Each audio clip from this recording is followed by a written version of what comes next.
In the name of my ancestors,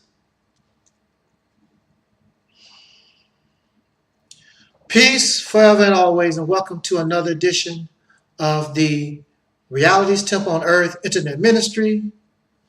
I am the host or the gatekeeper of this ministry, known here, well, I'm known here on social media. Wherever you may find me, I am known as the mighty,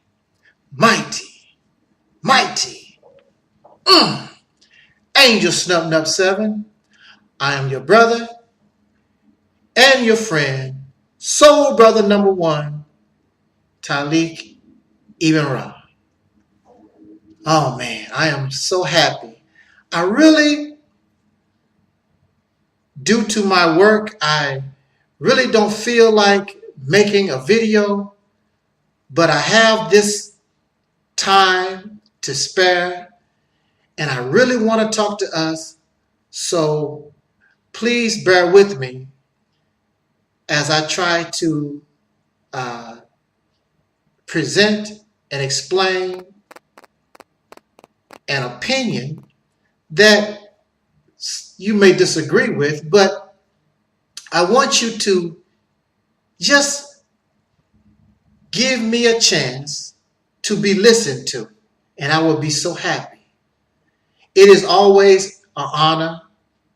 It is always a thrill. It is always wonderful to come before these of whom I call the people of soul, the descendants of slaves born in America. These who are called Black African American, Black Muslims, Hebrew Israelites, and Kemetic and Nubian, and you are so Christians and atheists and agnostics. We are so numerous in our variety. But we are very good people at heart, beautiful people at heart. But sometimes, you must admit, we can become very nasty. And this is something that we need to control. It's not us. We are a loving people. We show this love to others.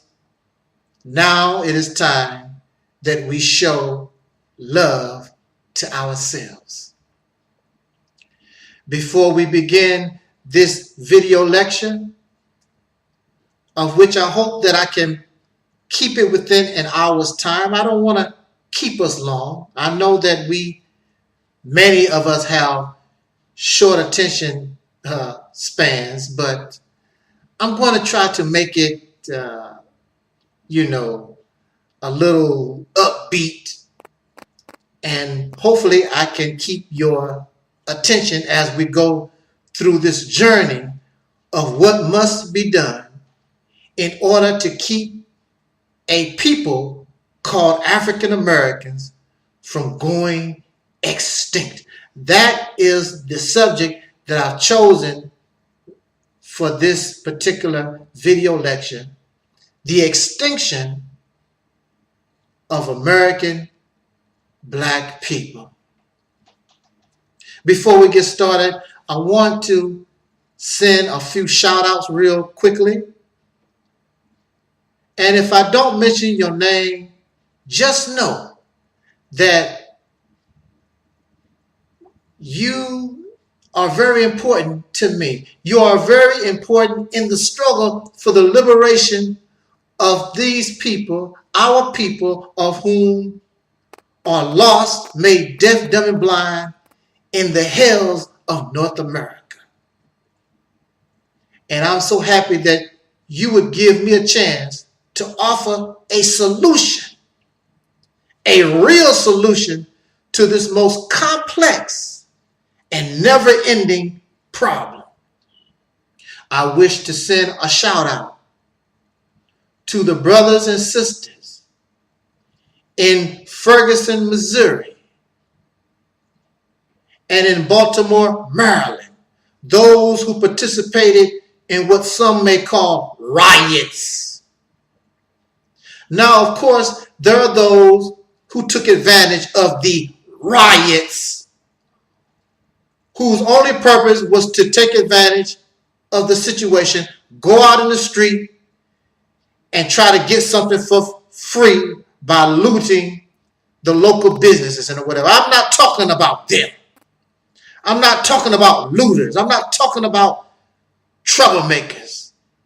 I'm talking about you in Ferguson, Missouri, you in Baltimore, Maryland, you who sincerely got to the point, I stood all I can stand, I can't stand no more. You went out in the street and expressed your anger.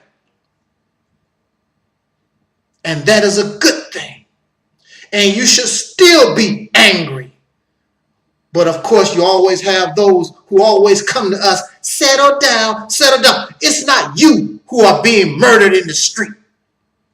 It's not you who are being redlined against. It's not you who is being discriminated, placed in incarceration, and you knew and you know that that person was innocent when you put them in jail, but because they had dark skin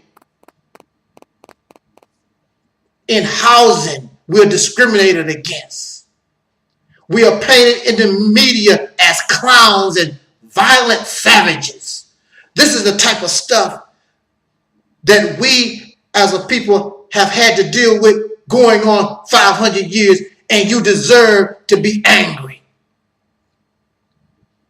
And many of you, the heroes in Ferguson, Missouri, and Baltimore, Maryland, you turned the TV off and you went out in the street. That's where you belong. But next time, organize. Next time, don't go out in the street like that. Organize yourself. Be smarter. Don't let emotion control you. Use your anger in a smart and wise way. Oh, wow. And you will get a better result than what you got, because now Ferguson is becoming forgotten. Baltimore is becoming forgotten. The parents or the relatives of Freddie Gray in Baltimore probably got a big payday, and they no longer is interested in what happened to Freddie Gray because they got money. We have to deal with our traitors. We have to deal with our sellouts. That's who a real sellout is.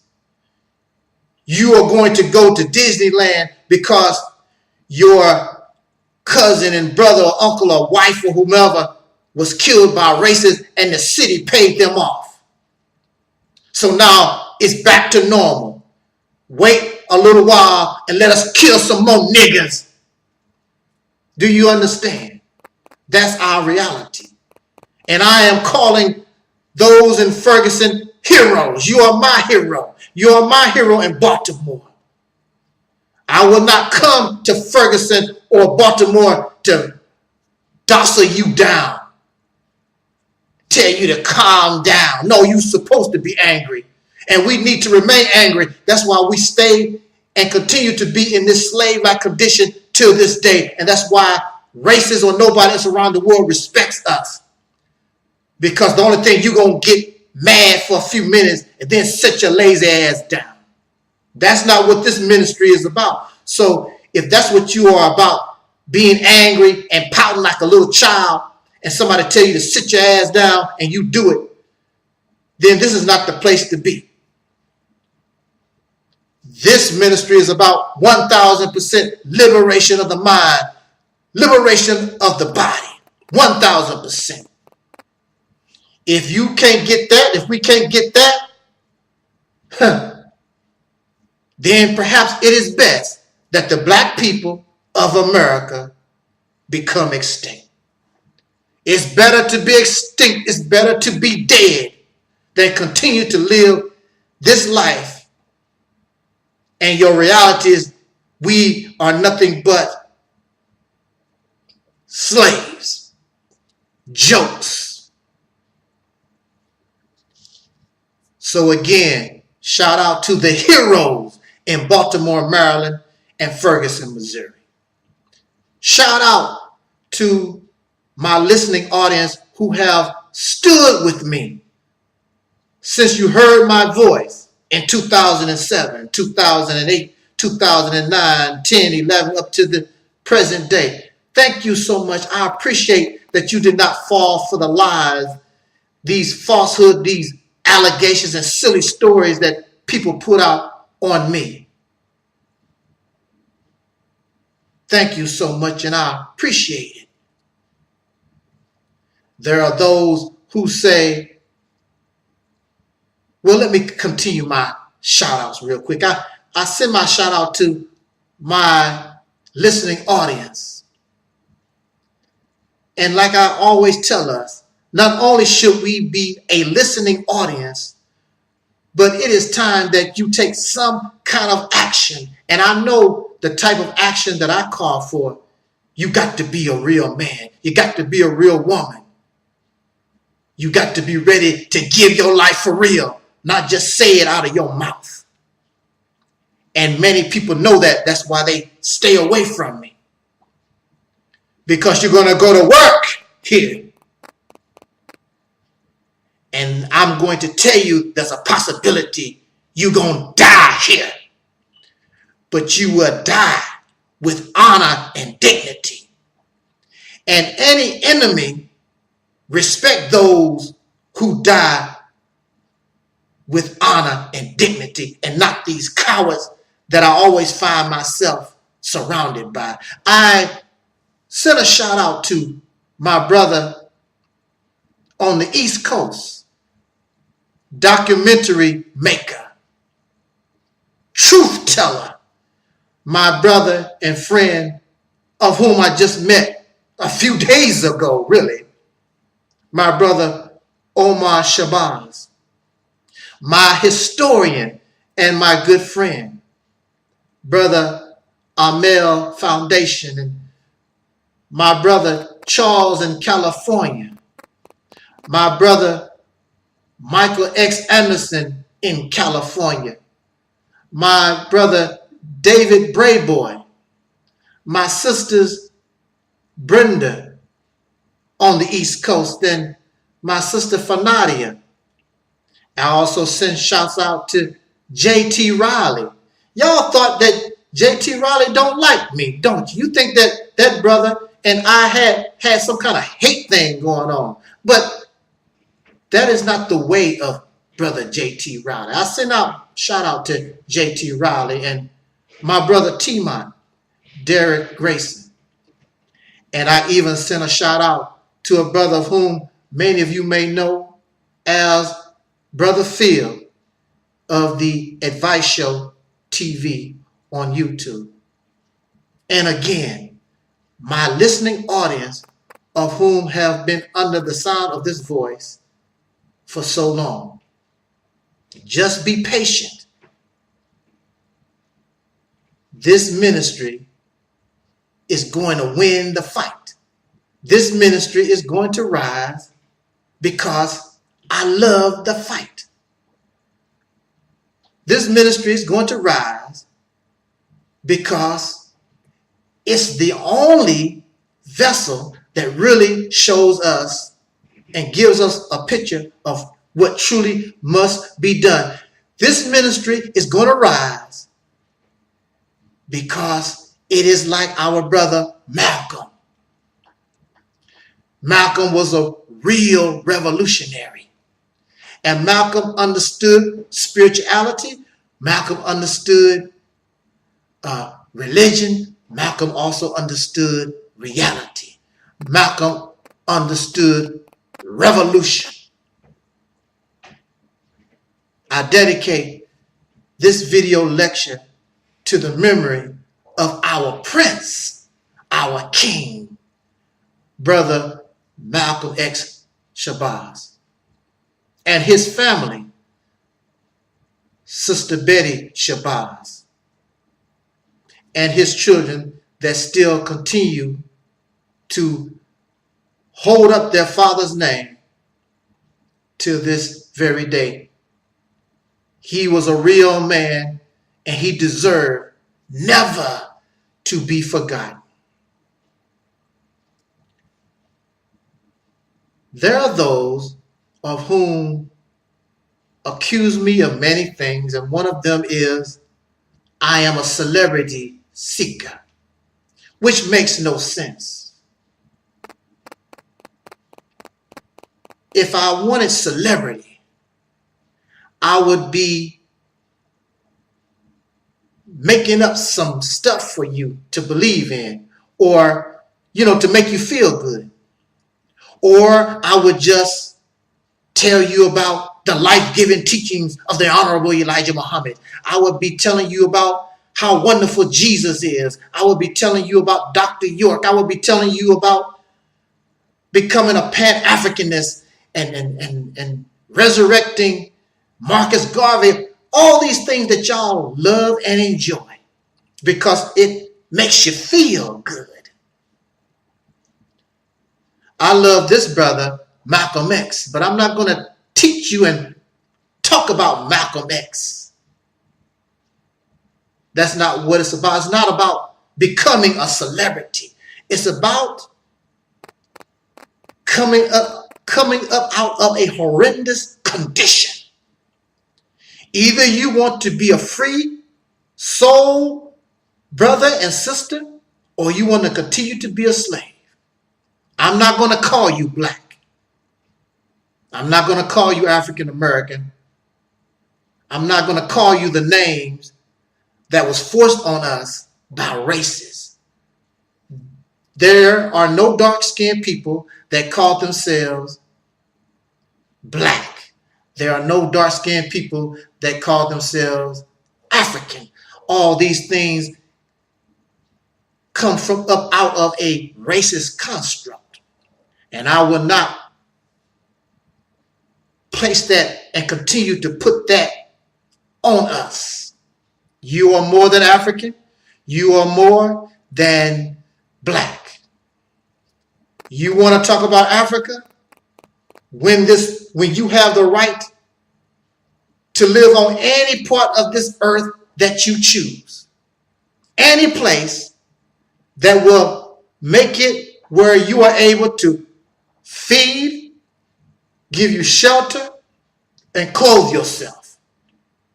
Don't have to be Africa. Any place that can do that for you.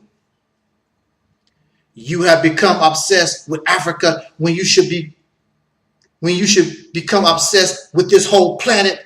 And if you was in your right state of mind, you'd be concerned with conquering of the whole universe.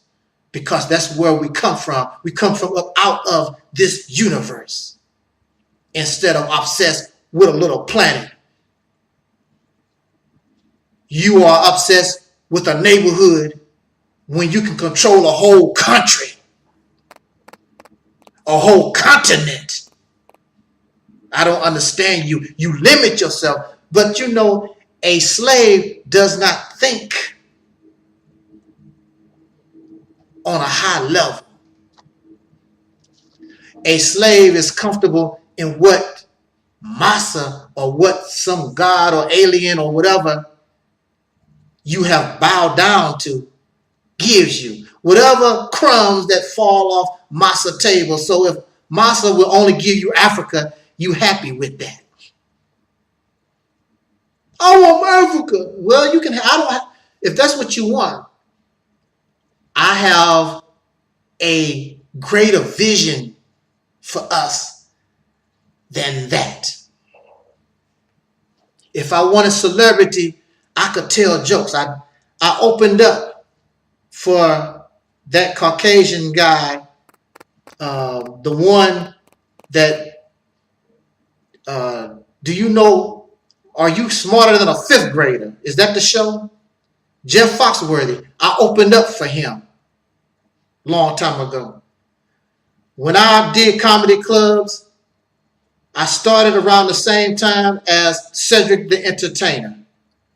So if I had kept it up, who knows where I might be seeking celebrity. I'm not an entertainer. I'm not here to, I don't care whether you like me or not. And you should not care whether you like me or not. you should just want to understand, or do I offer that which can help us get up out of a condition? You don't have to like me. You don't have to love me. If I want a celebrity, I could just use my voice and tell you what you want to hear. Just like men tell women what they want to hear. Oh, baby, ooh, your lips are so fine and your eyes are so pretty and you got pretty skin. Just tell you this is a situation where you have to accept the reality of things. And if nobody's bringing you reality, then they are doing you no good. And perhaps it is better that you become extinct. One of the things that we fail to do and don't like doing is show each other love. Now, I went into a store and I had a taste for pizza. I went to this store and I noticed that all the staff was young soul brothers and sisters, teen soul brothers and sisters. I ordered the pizza, they made the pizza, and I took it home. And when I got home, I called the store and I told, listen now, I told those young people that you did a wonderful job on this pizza. I am so happy to have it. Thank you very much. And the teenagers that made the pizza, you ought to have heard them. They were so happy. We made that. Yeah, we made that. They were so happy. See, that don't cost me nothing. But I made those youngsters' day. They saw that I was an older person. And it brought joy to them that this older person would call and tell them about a wonderful job they had done. Didn't cost me a dime, but I made their day. It's so easy just to show our people a little love. But you'd rather complain, you didn't put enough sauce on this pizza, ain't enough cheese, you burnt it. I don't care if it did have problems. That's not the point. The point is to show our people love, especially our younger people who are trying to fight the temptation of drugs and alcohol and stealing and lying and all the other negative things that's out there that's waiting to get his hands on them. So I hope that this little gesture they will always remember, and it will help them to maintain a life that is beneficial not only to themselves, but they can bring to the community itself. Now, let me, hopefully within the next 30 minutes, cruise through this subject matter. I'm a celebrity. And you won't send me a dime. And I won't spend your dime unless I'm sure that you can get something back out of it. You give these suckers your money. You give them your love and your time. And what do you get out of it? You're not getting nothing. I know because I've done it myself. Gave my love, gave my time, gave my all. They are rich. And I'm still struggling. I should have just worked for myself. You have so many fakers out here, but they can smile and they can tell you a pretty story and y'all go for it. And you're still a Negro slave. Perhaps it is better or it is best that the so-called Negro of America become extinct. We always said, brother, we brother, sister, we need black unity. It's easier said than done. Do you know why it's easier said than done? Because, first of all, your first problem is we are not a people. I will say that again. We are not a people. We call African Americans a people. We call black people a people when you are not a people. We are in tribes. We have never been a people. When the racist slave masters physically freed our ancestors, they left the plantations or they left prison and jail, wherever they found themselves. And this group of slaves went that way. That group of slaves went this way. This one went north. That one went south, east, west, northwest, whatever. There never was an attempt for them to come together as a people and develop themselves. Everybody went out and did their own thing. Have you ever seen animals locked up? And then you open the gate and the animals start coming out? That cow go this way, that other cow go this way, and they all go. Now, this is the amazing thing. Cows are herd animals. So eventually they will find one another and become a herd again. Black people, the people of soul, the descendants of slaves born in America, we have never become a herd. We've never become a people. We develop tribes. And that tribe mentality continues to this day. You are in the black Muslim tribe. You are the Hebrew Israelite tribe. I'm just an American tribe. You are a Nubian tribe. You are the Kemetic tribe.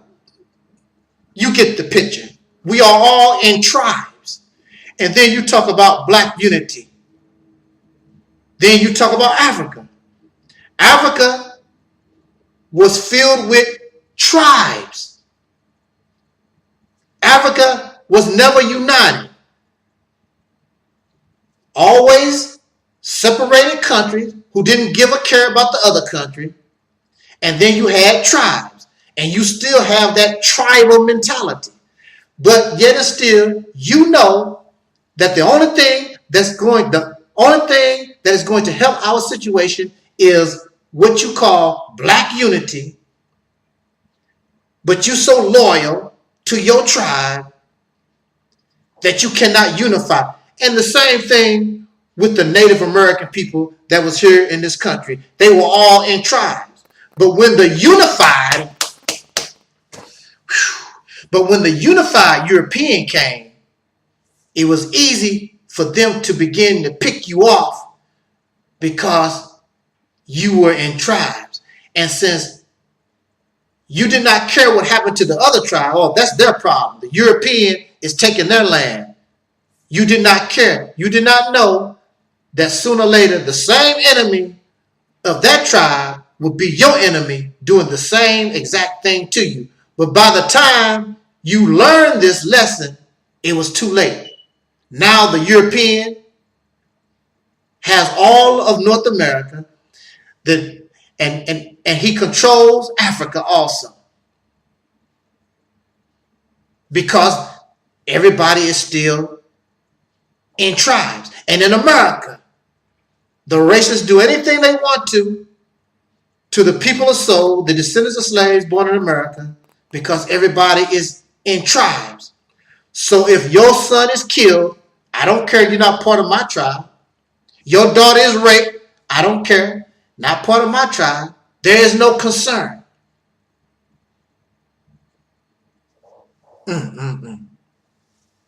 You are, and we are obsessed with tribes. If you want freedom, we must understand and you must know that the only power we have is the power of our unity. You must understand and be able to tolerate the differences of us in our tribes. At minimum, we must understand, look, I don't want your religion. I don't care nothing about what you believe in. I don't want your belief. I don't want your religion. I don't want all this other stuff that you're talking about. I don't care about what you think about evolution. I don't care about your God coming out the sky and the dead coming out, and the dead coming back to life. That I don't believe what you want to believe. I just want freedom. I just want relief from an oppressor. And I need your help. We both have the same enemy. We're not in the same tribe. We don't think the same. The enemy, the Europeans, the racist Caucasian, pink people, didn't have no problem with that. They are different right now to this day. There are atheist Caucasian people, pedophile Caucasian people, Christians, Mormons, but they all come together against the dark people. And you still in a tribe. They are in tribes that are united. That's why it's called the United States of America. Each state in this country can operate by itself if need be. But when they come together as the United States, look how powerful. Look how it has developed when the tribes come together under one common purpose, under one common goal. And that's why it should be easy if you really want to be free from an oppressor. It should be easy for us to come together under one umbrella for a common purpose and a common goal. But we are so filled with self-hatred. And we are so loyal to our tribe. We want everybody to be like us. I don't want to be like you. You don't want to be like me. Everybody's on different levels. What you like, I might not like. But we have the same enemy. If you cannot unite, the only thing you can do is make mockery, degrade your own people, kill your own people. Then perhaps it is best that black people, so-called black people born in America, you should become extinct. Every day, racists are planning your extinction. Genocide, practicing genocide against not only dark-skinned people in America, but around this planet. And they are failing. However, you may succeed where your enemies fail due to your stupidity, your arrogance. In general, we in general have become insane.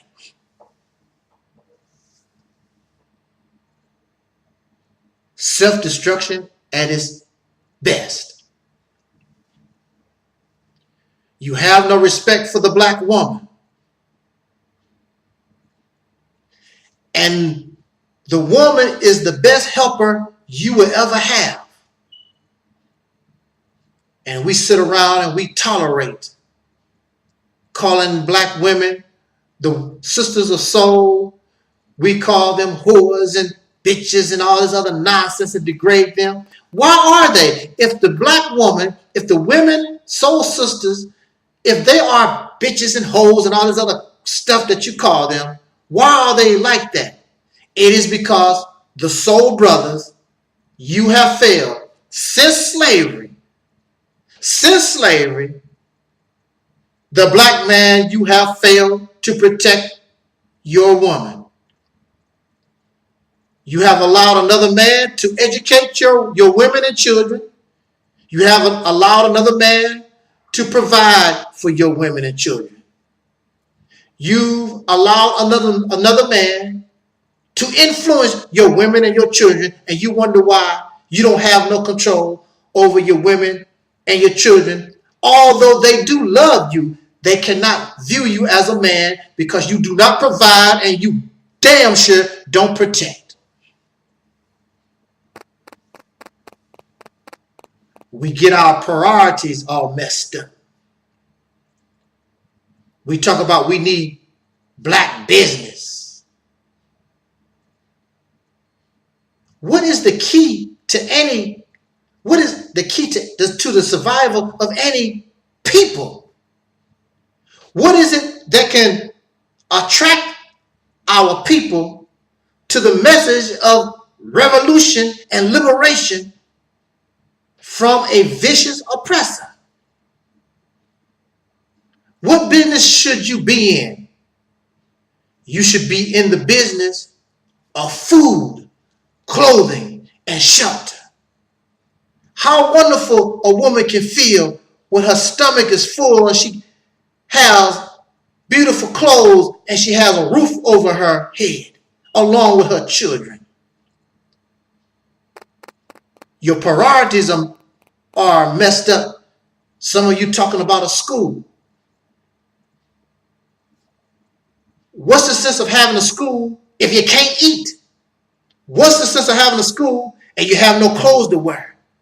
What's the sense of having a school and there's no shelter, there's no house to live in so that you can get up in the morning, wash up, and go to school? If you produce food, clothing, and shelter, then that gives you the economic strength to bring into existence everything else that you need. Food, clothing, and shelter will give you the revenue, the easy revenue, and the support system in order to get your education, get your school to going. It's very simple. We got our priorities all messed up. And of course, you don't want your children educated by the enemy. You want to keep your women away from racist men. You want to keep your children away from racist people because of their influence. But how wonderful it would be if soul brothers can get together under one umbrella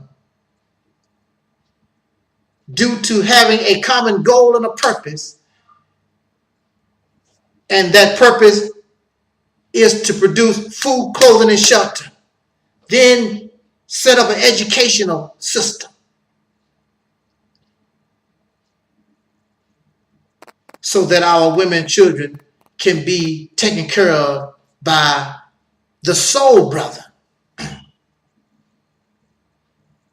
There is no unity because we are tribal.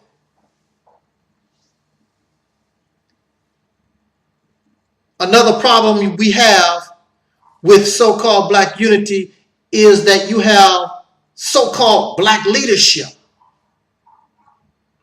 And your black leadership has no vision. And I am told that where there is no vision, the people perish. And right now, soul people in America, you may not be extinct, but you are decomposing. And you stink to yourself, and you stink to the world on the outside. You don't like real leaders. You don't like real brothers like Malcolm X. Where's mine? Right here. You talk about it. You really don't understand Malcolm.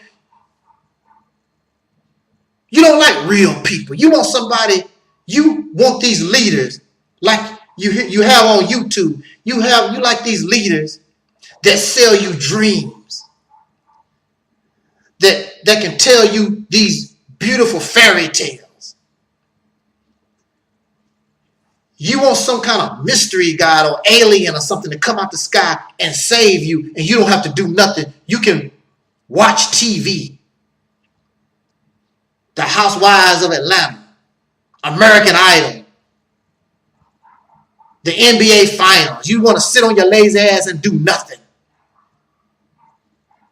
And that's good for slaves.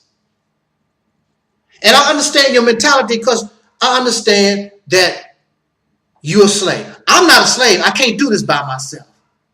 But I'm not a slave. And these racists will tell you I'm not your slave. I'm not interested. This ministry represents 1,000% liberation of the mind. I am not going to be a slave to God. I am not going to be a slave to an alien. I'm not going to be a slave to the devil. I'm not going to be a servant to nobody. I would rather be dead. I would rather be extinct. Not interested. These leaders sell you these dreams. Jesus coming. Here he is. Oh, no, that ain't him. Jesus, it's been 2,000 years. If you was waiting on a cab and that cab is late by 5 minutes, you will have a fit. Where you been? I called you 5 minutes ago. Where you at? I'm not going to give you a tip. You will tell the cab driver. But Jesus has not shown up in 2,000 years. And you still willing to wait. I was taught about the mothership when I was in the Nation of Islam. I was told about the mothership. We have been told the story of the mothership for 80 years. Oh, there's the mothership. No, that ain't it. There has been sightings of the mothership, but the mothership has done nothing for us. What's the sense of having a mothership sighting? Oh, I saw the mothership. It's over there. Oh, there go the mothership. But the mothership still have not done nothing for you. How many races have the mothership dropped a bomb on? But y'all still waiting. Because it's easier to wait on the mothership than get your lazy, cowardly ass up and go fight for yourself and for your babies and for your women. That's why black women don't respect soul brothers. That's why soul sisters have no respect for us, because they see a bunch of cowards, lazy, incompetent, slave Negro men.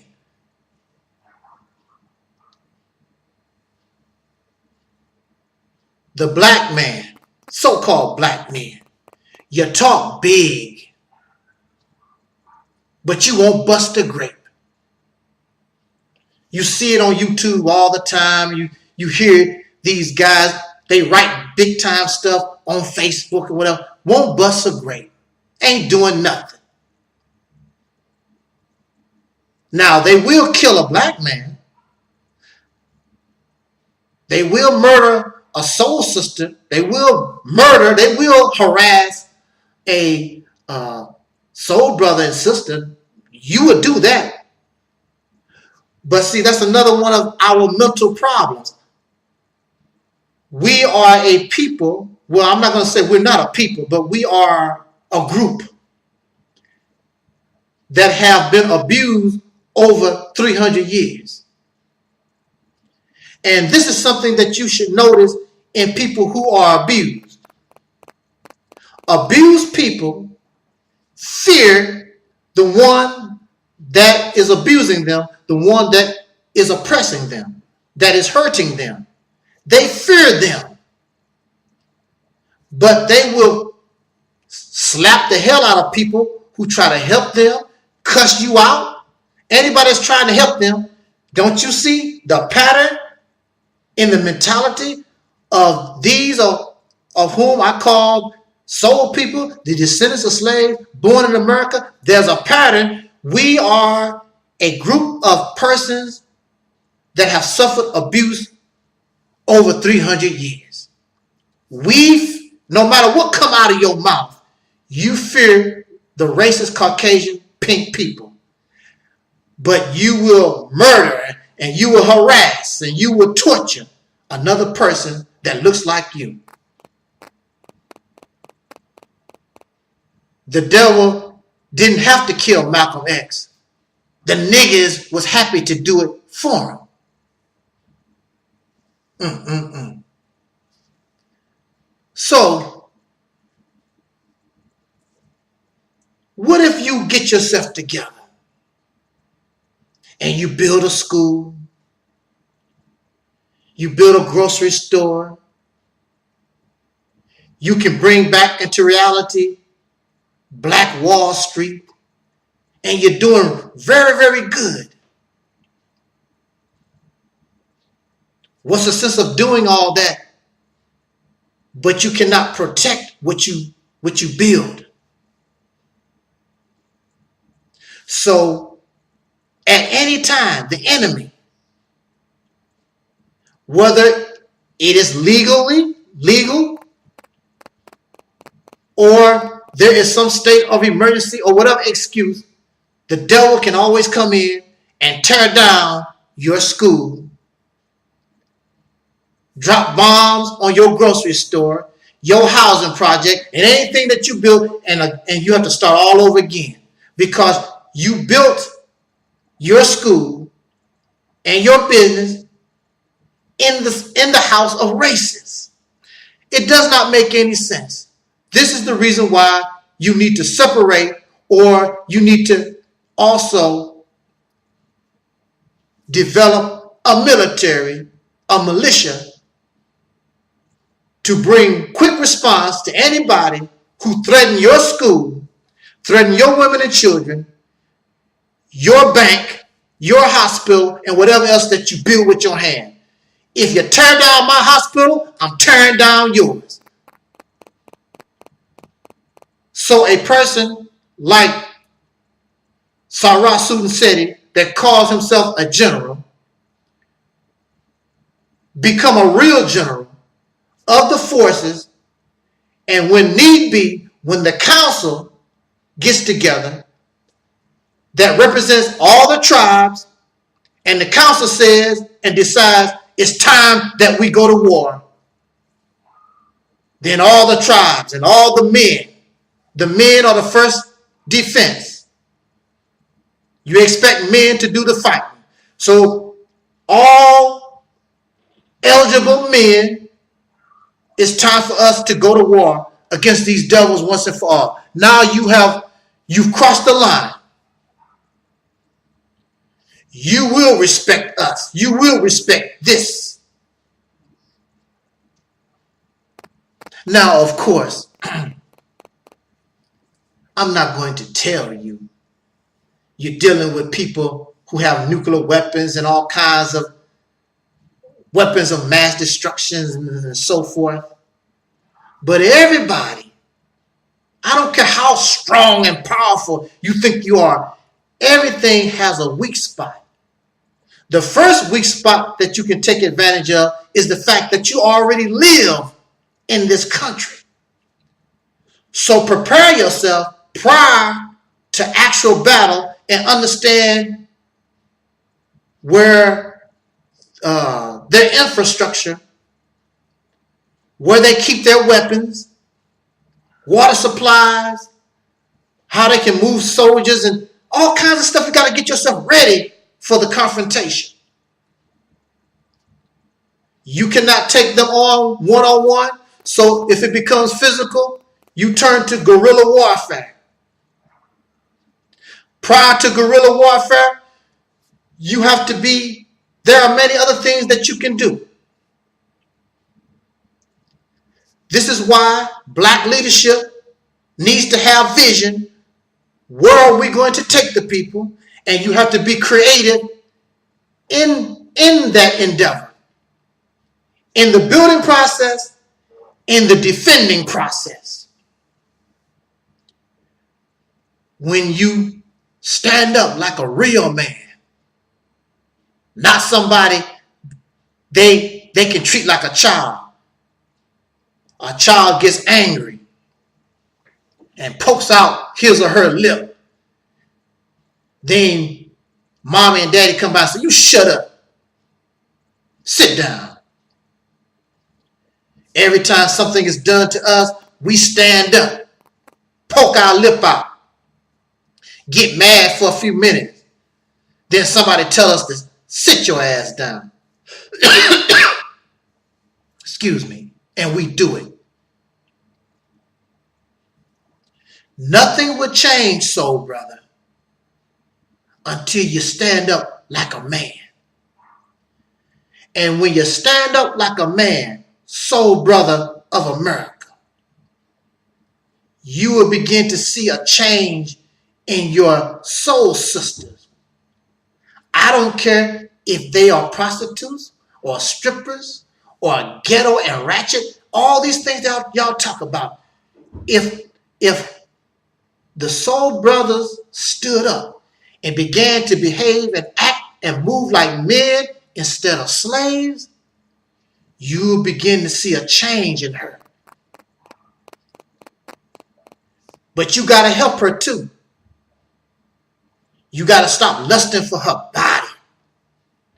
You got to control your penis. There is no sex. How can you say that sex feels good and you lie in bed and you still under the control of racists? Oh man, you think that sex feel good?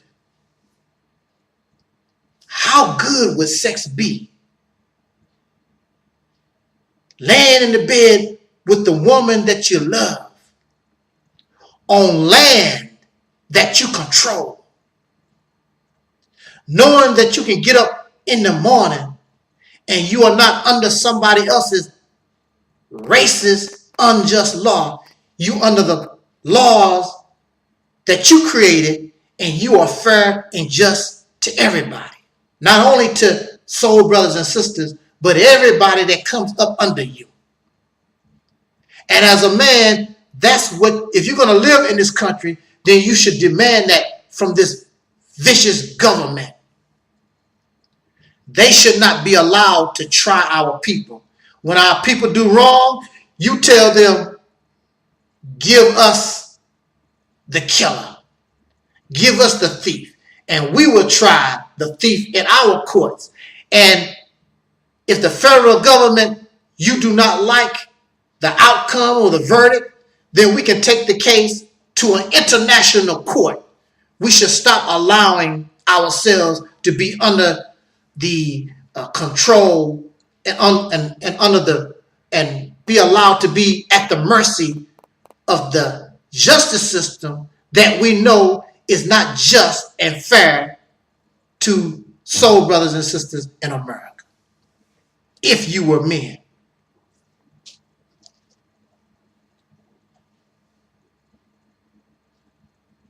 These soul brothers that we see nowadays, like I said before, wouldn't burst a grape. Malcolm X understood that if you really want freedom, you got to take it. You got to earn it. And that's why not only the Nation of Islam, that's why many others, even in his own organization, had a problem with Malcolm, because Malcolm was telling them, you got to stand up and fight. Malcolm was having meetings and talking with real revolutionaries who was fighting and people who was dying for a cause. And y'all scared Negroes. You will threaten me. You will blow my car up, but you will not touch the enemy. Bunch of lazy trifling. You want to go home and type and play on Facebook. You want to take your wife out to the jazz club and y'all drink wine and get a little drunk and high, then go home and make love. Are comfortable Negroes. You become comfortable in your racism, then you play on Facebook and YouTube. That makes you feel better when you black power family, when all thing you can do is talk. And black has no power because you have not given it no power. You too scared to give it power. Because if it really had power, these races and these Arabs and these Chinese and everybody that come in your neighborhood, they will respect you, but they don't. You just a whore they lay up with. Matter of fact, worse, because you pay them for the service. Wow. So with that said, perhaps it is best that the so-called black people of America become extinct. You cannot help everybody. There are drug addicts. You can offer them help. They get over their addiction and they go on to be CEOs of a company or they have a successful career somewhere. Then you have drug addicts. No matter what you do, one day you will find them in the gutter, dead from an overdose. That is just the reality of life. That is yin and yang, positive and negative. Perhaps it is best that dark-skinned people go extinct. You're killing yourself. You are making babies outside of your so-called race. And pretty soon, the Caucasian people right now are working on writing slavery out of American history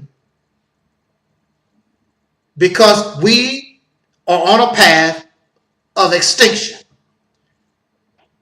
Pretty soon, you won't hear nothing about African American. We don't teach our children to be proud. We don't tell them nothing. So they are not proud of anything because they don't know nothing. They have nothing to be proud of. They don't know so-called black history. And right now you're not making any history. You're not doing anything. So it can be remembered. And the men look like cowards. Many of you are not cowards, but you allow these other weak leaders to mellow you out and keep you cool when you should be angry just like me every day. The racists know I'm not a joke. I'm not playing with you. You are going to leave me the hell alone.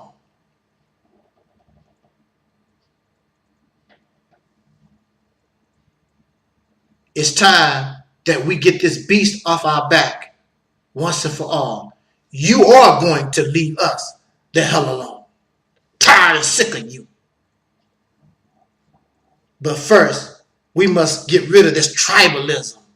Get yourself together and stop all this self-hatred and jealousy and backbiting. And ask Allah, God, to guide us on the right path. Thank you for listening. This is your brother, Angus 907. Until next time, like Don Cornelius say, love, peace, and soul.